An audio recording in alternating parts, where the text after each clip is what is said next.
NSD time, यहाँ खबरों का सिलसिला कभी रुकता नहीं। मैं शिवानी शाह हाजिर हूँ आपके सामने आज की इस खबर के साथ।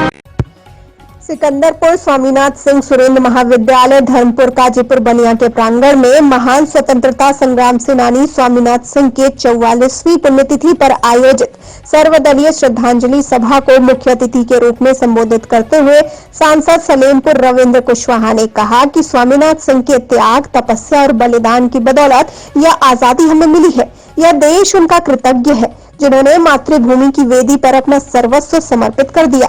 उन्होंने विद्यालय के छात्र छात्राओं से अपील किया कि वे अपना लक्ष्य निर्धारित करें और उसके अनुसार कार्य करें। 2014 के बाद का भारत नया भारत है जिसने युवाओं के सपनों को साकार करने का लक्ष्य रखा है।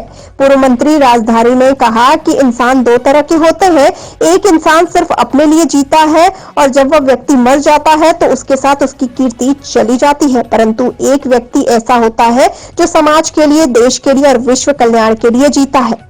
आइए देखते हैं बलिया से हमारे संवाददाता अजय की ये रिपोर्ट। जो हमारी बच्चियां कब तक समाज के पीछे थी, उनको बराबरी का हक नहीं था, उनको प्रशासनिक सेवा का हक नहीं था, उनको तमाम विज्ञान के क्षेत्र में काम करने का अवसर नहीं था। लोग लज्जा के नाते, सामाजिक बंधन के नाते, सिस्टम के नाते सुविधा किस लिए देते हैं? काम क्या है कि कैमरे में केवल आपको पढ़ाई कराना। इतने पे तो आपका एक काम आगे के माता पिता सबका जाएंगे अच्छी बनती है, सभी आपके प्रति सभी लोग लगे हैं कि आपका उन्नयन हो, आपका विकास हो, आगे बढ़ रहा है। केवल आपको पढ़ना, आपके जिम्मे कोई दूसरा काम नहीं घर के लोग देते हैं। अब करिए जितना, तो जब दूसरा काम नहीं देते हैं, हम लोग का वो है, एक ही काम है कि पढ़ना है।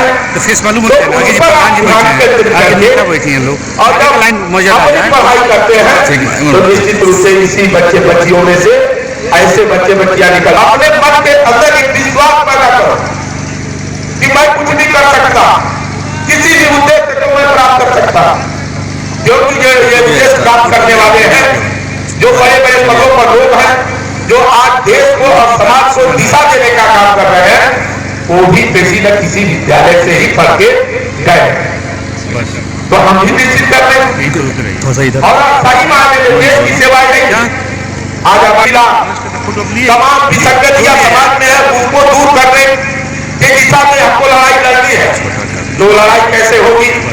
ये लड़ाई लड़ने के लिए ये सारे जो मंच पर नेता बैठे हैं, सभी लोगों ने लड़ाई लड़ी, अपने उम्र के आधे में अधिक सब लोग गुजर चुके हैं और ये लड़ाई का सारा भार आज के ये नौजवानों के ऊपर है, जो नई पीढ़ी है उसके ऊपर है। श्री दिनेश सिंह जी और अन्य वस्त्रों के माध्यम से सम्मानित करते हुए आदरणीय प्रबंधक जी। सभा में आप आए, क्या कुछ कहना चाहते? देखिए, ये महान स्वतंत्रता संग्राम सेनानी स्वामीनाथ जी के स्मृति में ये कार्यक्रम था, उनकी श्रद्धांजलि कार्यक्रम में और ऐसे महान स्वतंत्रता संग्राम सेनानी के कार्यक्रम में आकर के उनकी स्मृति और उनको श्रद्धासुमन अर्पित करने का अवसर प्राप्त होता है।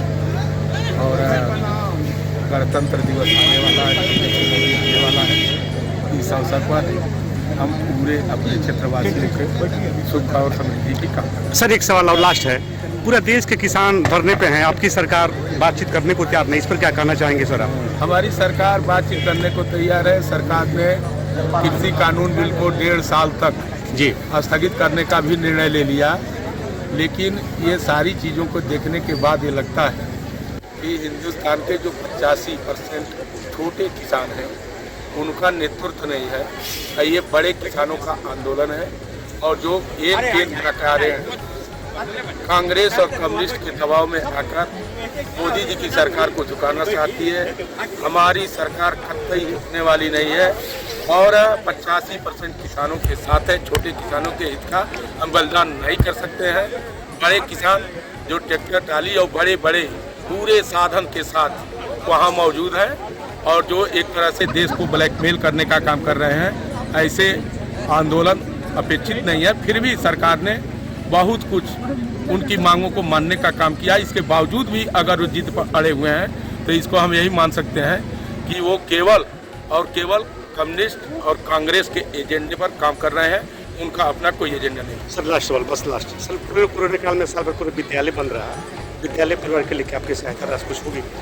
ऐसा है कि पूरे देश के कोरोना काल की वजह सारे विद्यालय बंद रहे हैं और विद्यालय के संबंध में, शिक्षा के संबंध में हमारी केंद्र की सरकार और प्रदेश की सरकार सजग है और उस दिशा में काम कर रही है। इस कड़ी में बस इतना ही। ताजा तरीन खबरों के लिए बने रहिए एनएसडी टाइम्स के साथ। मुझे दीजिए इजाजत, नमस्कार। एनएसडी टाइम्स की खबरों से अप टू डेट रहने के लिए चैनल को सब्सक्राइब करें, लाइक करें, शेयर करें और कमेंट करें और साथ ही साथ बेल आइकन दबाना ना भूलें।